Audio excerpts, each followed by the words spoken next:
Welcome boys and girls, Costin here with my race tier list for Total War Warhammer 3 Immortal Empires based on their unit rosters. So which races have the best unit rosters for Immortal Empires campaign, so not multiplayer, but campaign, and which races have the worst unit rosters. So starting with the Empire, I think the Empire is in a solid A tier spot. I wouldn't quite put them in S tier. To explain this, the Empire has really solid range units. They have crossbowmen, they have huntsmen, they have gunpowder units, they have good artillery, they have artillery that's great at doing AoE, they have single target artillery with luminarcs, great cavalry options, but where the Empire is lacking is really with respect to their infantry.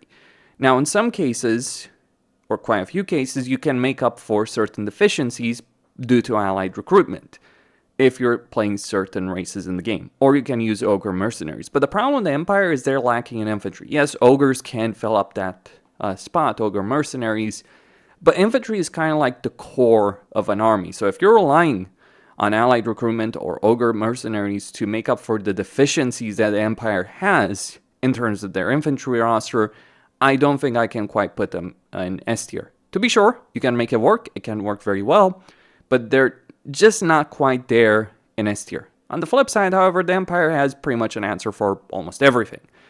Though that answer will usually involve copious amounts of artillery, range units, and cavalry. Less so with infantry. Their infantry is more of a secondary role situation. They also lack air units.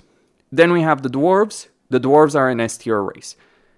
Absolutely, they're lacking in cavalry, though they have gyrocopters if you're looking at fast-moving units, and relying on allied recruitment for the sake of getting cavalry is something that can work decently well. Dwarves have some of the best infantry in the game, the best range units in the game, really good range units, really good artillery, good hero selection. Whatever disadvantages they have, like their speed in battle, their lack of maneuverability on the ground, is more than made up with copious amounts of firepower, also high levels of armor, high levels of leadership.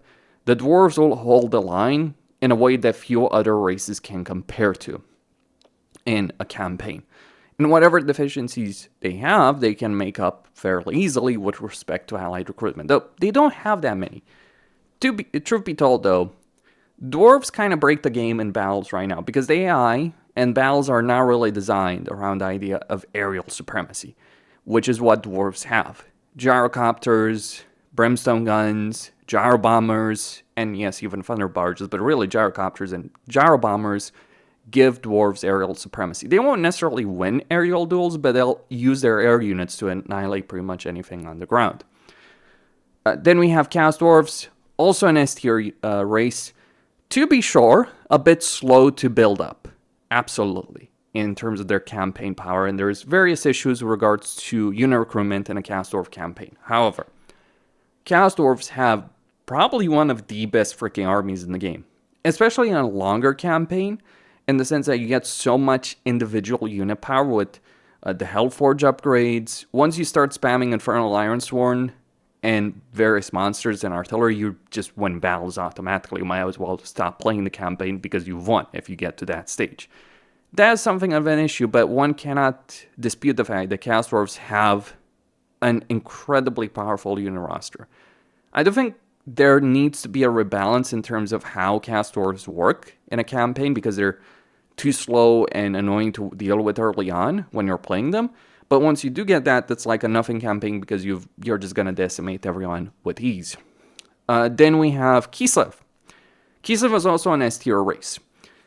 To explain this, look at Kislev. They have good infantry, not necessarily the best, but you look at Sargard, you look at Armor Kossars, they're really solid infantry options. They have good range units, Akshinas, Kossars, Streltsy, Ice Guard, really, really good units. Extremely good cheap line holders with Kislevite warriors. Really powerful monsters with Frostworms in particular. Good chariot units, some of the best chariot units in the game with sleds. Some really good cavalry options with Warbear Riders and with the Griffin Legion. In fact, Kislev is so broken in terms of their unit roster. Even though this list is not based on the multiplayer situation, I do think it's worth mentioning Kislev is so broken in terms of their unit roster capabilities that they are literally banned from a lot of online multiplayer tournaments. Like, their leadership might as well be unbreakable, but it's not quite unbreakable. Like, it's very close to it. They won't rout easily, but they will still rout when you kind of want them to, so they don't get killed. So they have kind of like the benefits of unbreakable, but none of the downsides of it. So that is an exceptionally powerful army roster. They have good magic capability, good heroes, good lords, in general, good legendary lords, and a whole bunch of various buffs that they can unlock during the course of a campaign. So Kislev has one of the best armies. It's always been the case, by the way.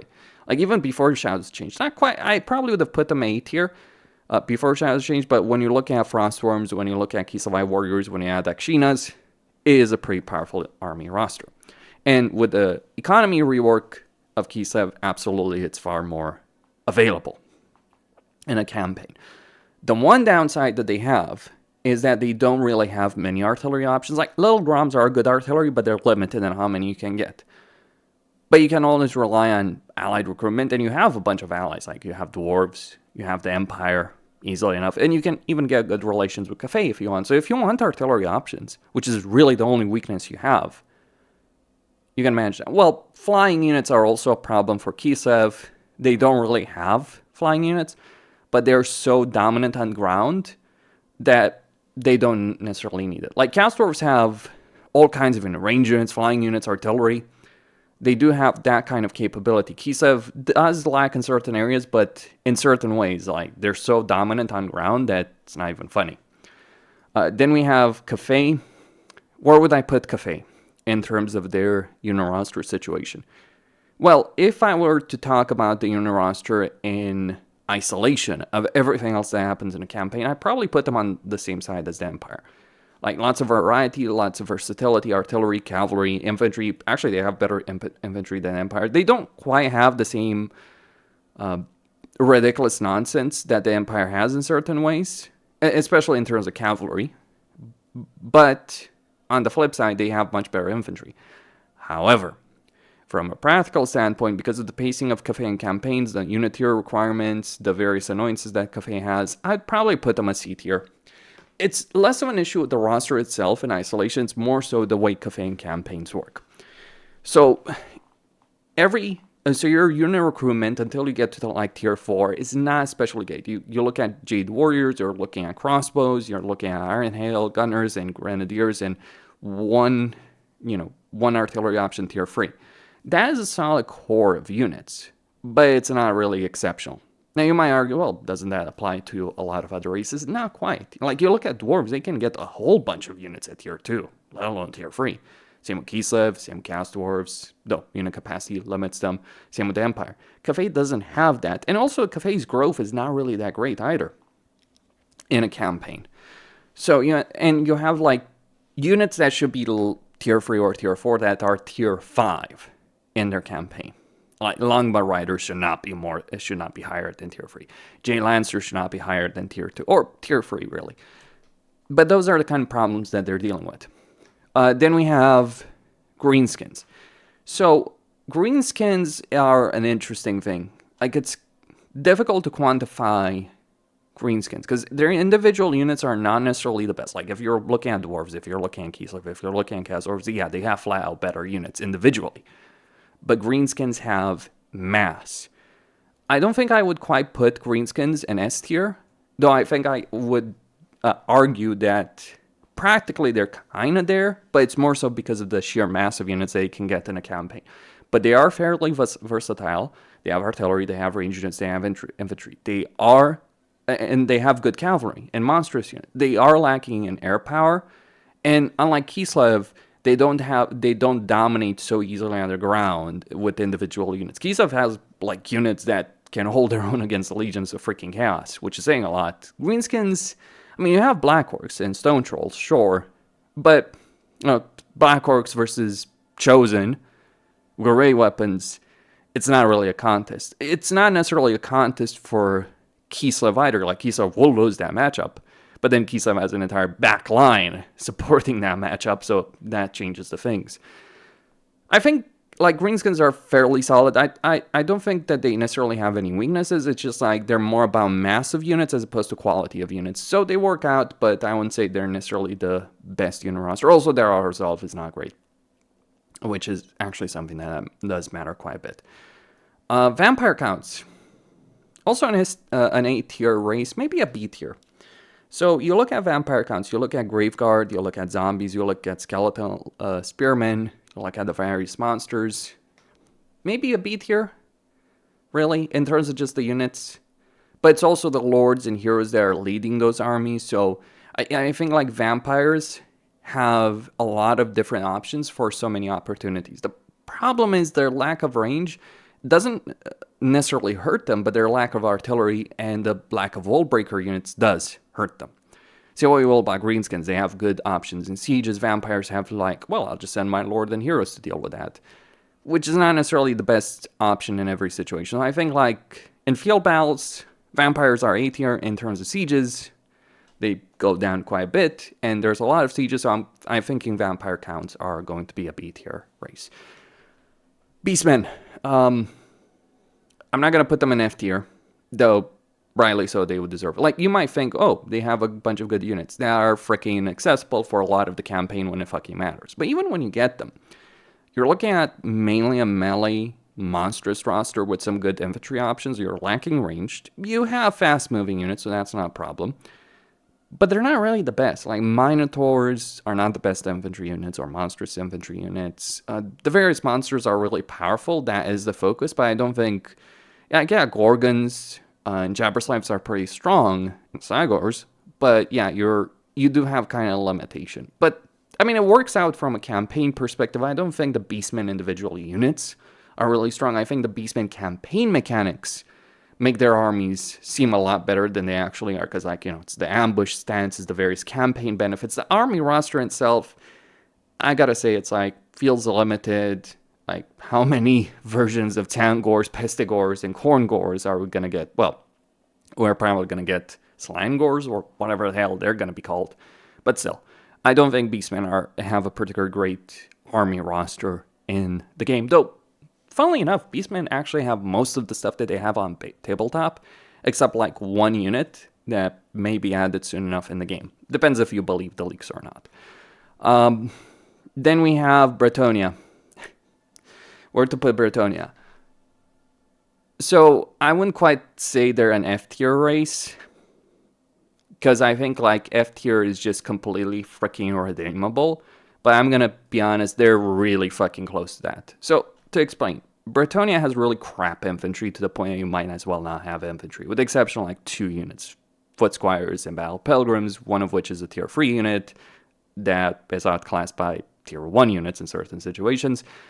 Then you have a unit that's tier 4 and is outclassed by tier 2 units. That is the situation of Bretonnia in a campaign. Really awful. Their range is non-existent. Their infantry is non-existent. The sole reason Bretonnia has any saving grace is because they have some of the best cavalry in the game. And crucially, it's not the land cavalry. Like, if we were judging Bretonnia by land cavalry, I'd say the Empire is clearly on the same level, really. Like, I would even say, like, Rail Knights versus Greenskins with all the kind of upgrades that they can get in a campaign, scrap upgrades, various research upgrades that you will inherently get as a Greenskins, would be more than a match. I mean, don't even get me started on Blood Knights. No, Bretonnia dominates in cavalry because they have aerial cavalry options. So, Royal Hippogriff Knights, Royal Pegasus Knights, regular Pegasus Knights. That is the strength of Bretonnia in a campaign. So that is the only saving grace that Bretonnia has. Not quite an F-tier race from a unit roster perspective, but they're certainly straddling that fence. Wood Elves.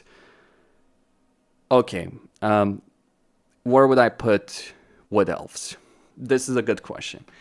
So I think they're not quite an S-tier race, but they have the best range units in the game. They have the best monstrous units in the game, or some of the best monstrous units. They have flexibility of flying units. They actually have good infantry options with some options, but they're not practically that great. Wood Elves have a lot of useless fluff, from my perspective. They're also lacking artillery. Sure, they can use allied recruitment from that point of view, which can make things work. I mean, if it works for Kislev, it certainly works for the Wood Elves. But, you know, when I look at Kislev, let me give you a comparison. So you look at Wood Elves, you have Treekin, Treemen, Glade Guard, and, well, just range units in general, right? That's essentially the Wood Elf roster. So you're lacking in heavy infantry. I guess that makes sense. Like, Treekin, they're a good option for that. They will certainly serve that role. But you're certainly lacking in certain capabilities that the S tier races do have. Specifically, like, yeah, Kislev can match you pound for pound with, in terms of like monstrous units. And then they have really good infantry units. And while they don't have the same range capability that Wood Elves have, they have other advantages with sleds, chariots, like actually good fucking cavalry, which is not something Wood Elves have. So I think that's the reason I wouldn't put Wood Elves. Like, in the units they do have that are great are really good. The units they have that are bad are really fucking bad. It does work out, don't get me wrong on that, but without cavalry, without artillery, even really good infantry, I can't quite argue that Wood Elves are in S tier. But then we have Warriors of Chaos.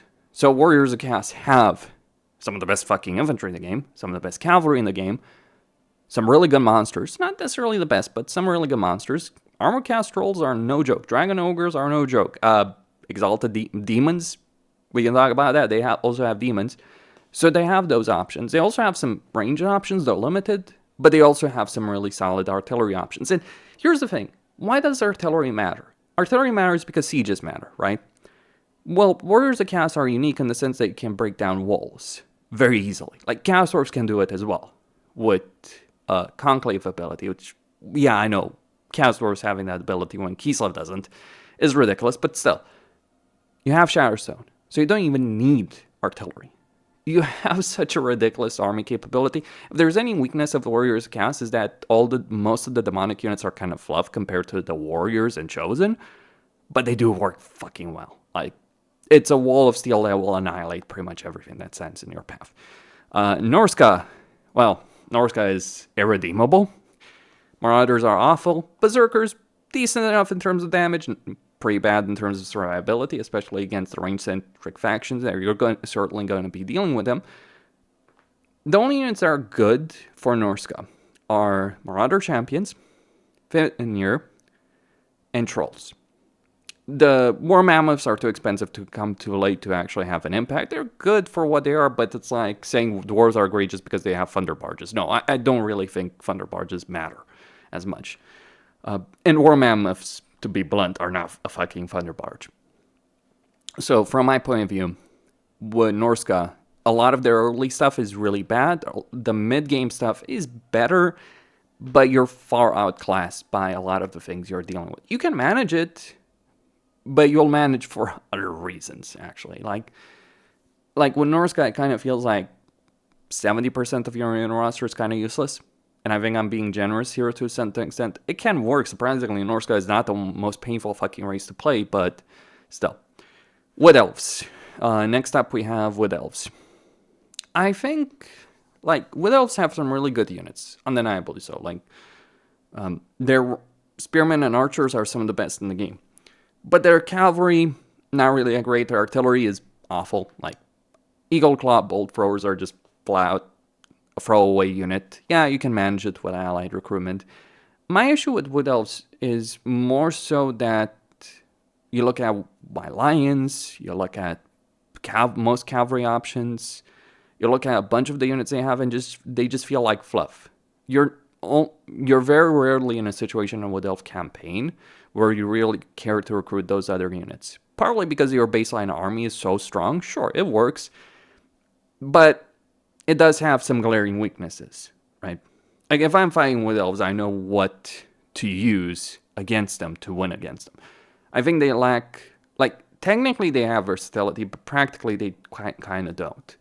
Which, by the way, ends up screwing the AI quite a bit when it's trying to diversify its army of Wood Elves, and it's just like, yeah, you would be better off with a bunch of Spearmen and Archers and corner camping. Just saying that. It is worth saying that about the Wood Elves, the High Elves. And look, you can argue like, well, Wood Elves have a similar situation. Yeah, but Wood Elves have Treekin. High Elves don't. I mean, you do have Spearmen, by the way, as Wood Elves. They're almost just as good, if not better in some ways, than High Elven Spearmen. But it's like, you have fucking Treekin, why do you care about Spearman? Just worth saying that much. Skaven. Where would I rank Skaven? Well, I think I know. There's going to be a lot of races that are going to be very high on this list. I might need to shrink that Catherine picture. In fact, I think I will do that right now. So, from my point of view with regards to Skaven, do I think they're an S tier race? I mean, if we're looking at just Elves, Railing Gunners, Poison Wind Mortars, Warp Grinders, yeah. But if we're looking at the fact that they're infantry options, they're dedicated infantry options, and I don't consider Warp Grinders a dedicated infantry. I consider it the support infantry unit. I think Skaven are very close to S tier, but the situation in Storm Vermin and Clan Rats is just not fucking great. The specialist units they have are great, but the problem is Skaven kind of lack a core army roster that works very well. Like, core units, I'm thinking about Clan Rats, I'm thinking about Storm Vermin. Like, core in general is like infantry or a lot of range units that are relatively cheap. That's the thing about Skaven. Their range units are good, but they're not cheap. They're not cheapest in the world. And they're also like specialist units. Like Jezzails are a specialist unit. Railing Gunners are a specialist unit. They're great in that role, but they are dedicated for that role. Like, whereas High Elven Archers are all-rounders, more or less. Or Akshina are all-rounders. Lizardmen. You know what? I'm tempted to put them in F tier, but I think that would be a disservice. Saurus do work. Chameleon Skinks works. The various monsters work. But, man, is this roster fucking inaccessible and full of fluff. Like, seriously. What is the value in playing a Lizardman campaign and recruiting? Like, you won't really be able to recruit more than Saurus and Skinks for quite a good amount of time in a campaign. The campaign mechanics hurt them. Like, Lizardmen are the kind of race that has a lot of shit in the roster, but a lot of it is fucking useless. Like, CA did add a lot of stuff to Lizardmen, undeniably so. It ended up being complete fucking fluff. Dark Elves. Now, here's what I'm gonna say about Dark Elves. From my point of view, I think early game they do have great capability with Black Arcs, with Black Arc Corsairs, Dark Shards, Spearmen. But, and there's a big but, while I think that's very strong for early game and will carry the entire campaign, you do certainly feel the limitations that Dark Elves do have. Like, they lack a high-end infantry option. They lack a high-end ranged option. You might say, well, Shades. Well, no, Shades are not a high-end ranged option. They're a hybrid unit, basically. And they're an early game unit, even, that you can easily acquire. Sure, you won't be able to mass them so much, but I wouldn't consider Shades from it. Like, with certain titles or certain research, sure. But I think really what hurts Dark Elves is that longer-term viability of a roster. Don't get me wrong. Masses of Black Arc Corsairs and Dark Shards will carry you very, very fucking far, but there's also limitations, like the lack of cavalry. Yeah, pretty bad. I mean, you do have cav. It's just kind of shit. Ranged options, limited. Monstrous options, they exist. You know, Hydras, Carapaces, Black Dragons, they exist. They're solid. But they're not necessarily phenomenal. Like, you look at Warriors Against monstrous options, yeah, they far outclass anything fucking Dark Elves have. So that's where I stand. I think they're a B tier. I would be tempted to some extent to put them in A tier, but I think that's kind of stretching it to an extent. Tomb Kings. How do you judge the Tomb King in a roster? Do you judge it by the fact that they can only recruit one army very early on, and that's based on unit caps? Do you judge it by the fact that they can get infinite units later on? Well, here's what I'd say about Tomb Kings. Because of the various limitations that they have in terms of recruitment and army, I think they're B tier. But to explain it, I think from quite a few perspectives, you could argue that Tomb King should be an A or even an S tier race, because they have cavalry. That's good. You just don't care about it because unit caps and army capacity. They have artillery that's really good. And you do get that. They have infantry that's pretty solid. Tomb Guard and Ushapti. Yeah, monstrous infantry on Ushapti. They have good range units on Ushapti with great bows. Tomb Kings have an answer to almost every issue. In theory.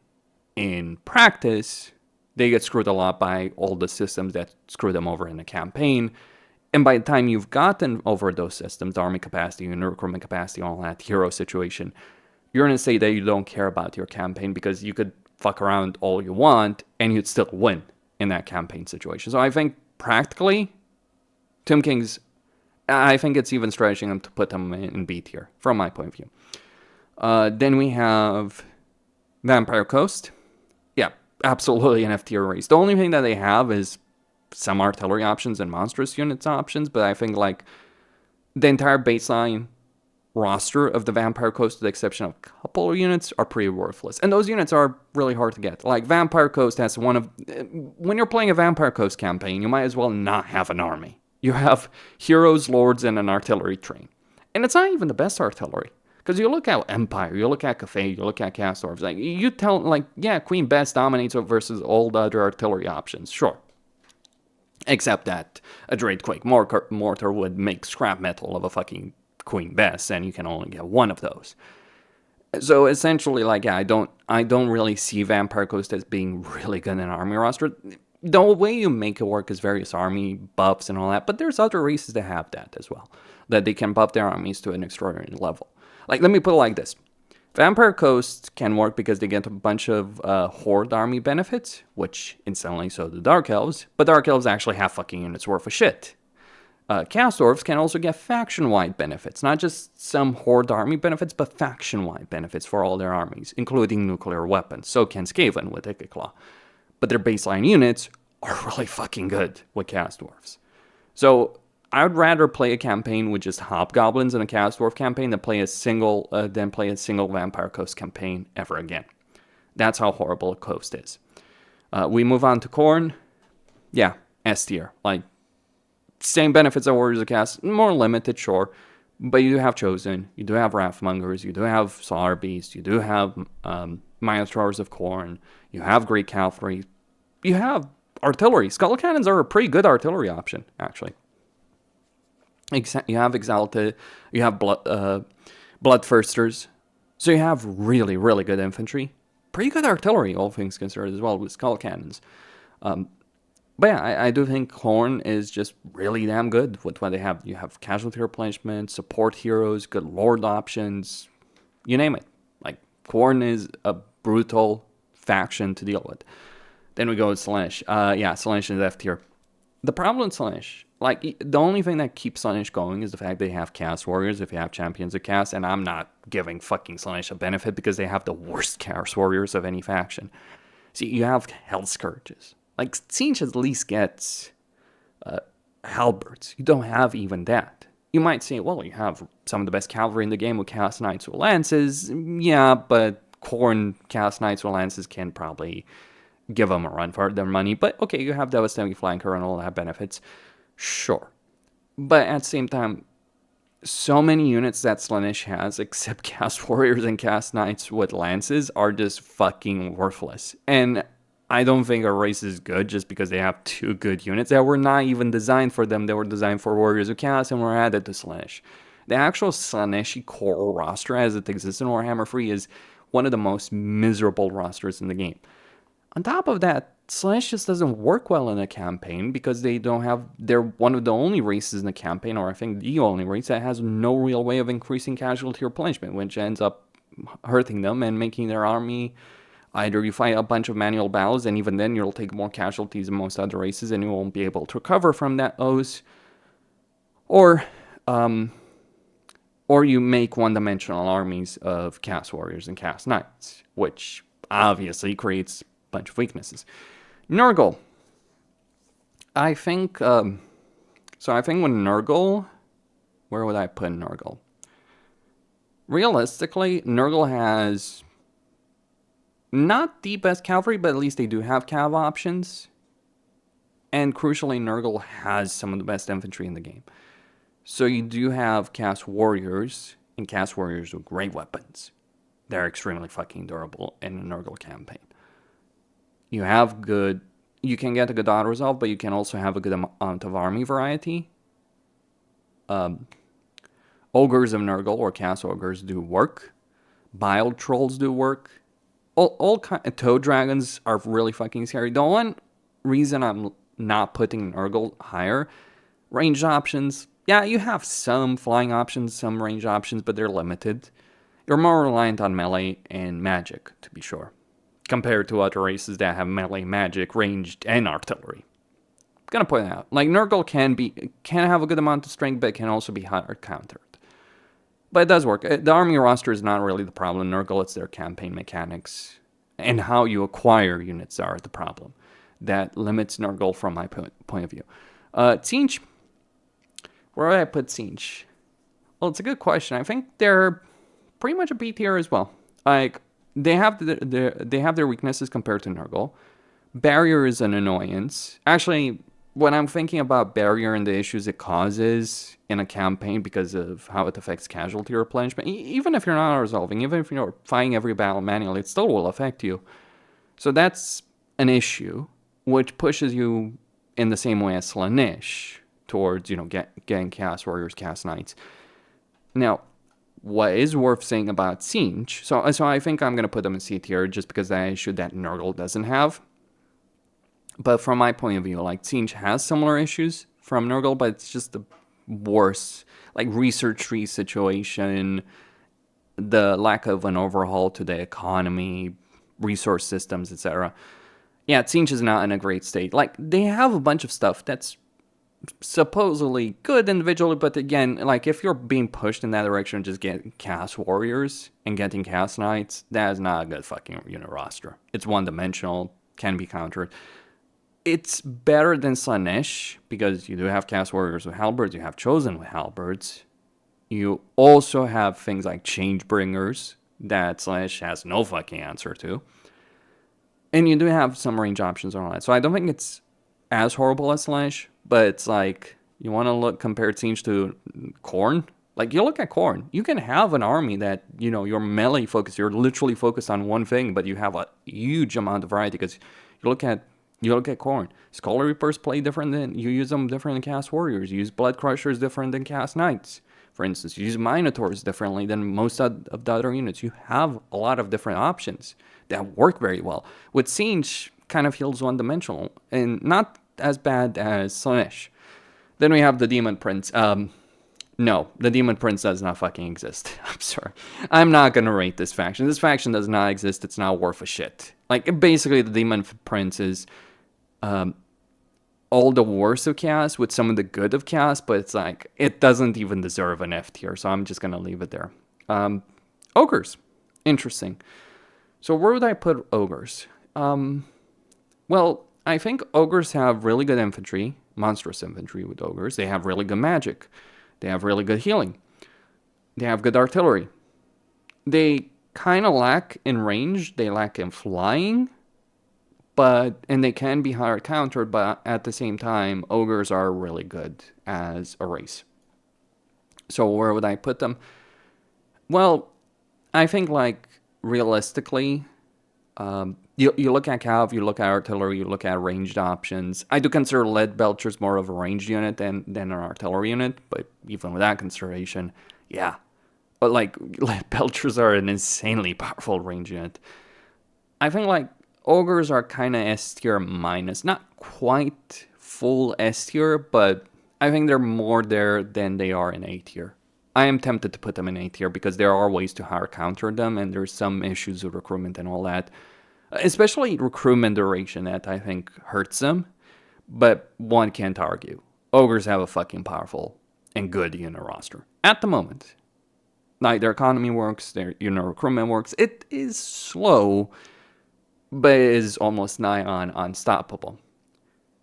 Ogres have the best charge units in the fucking game.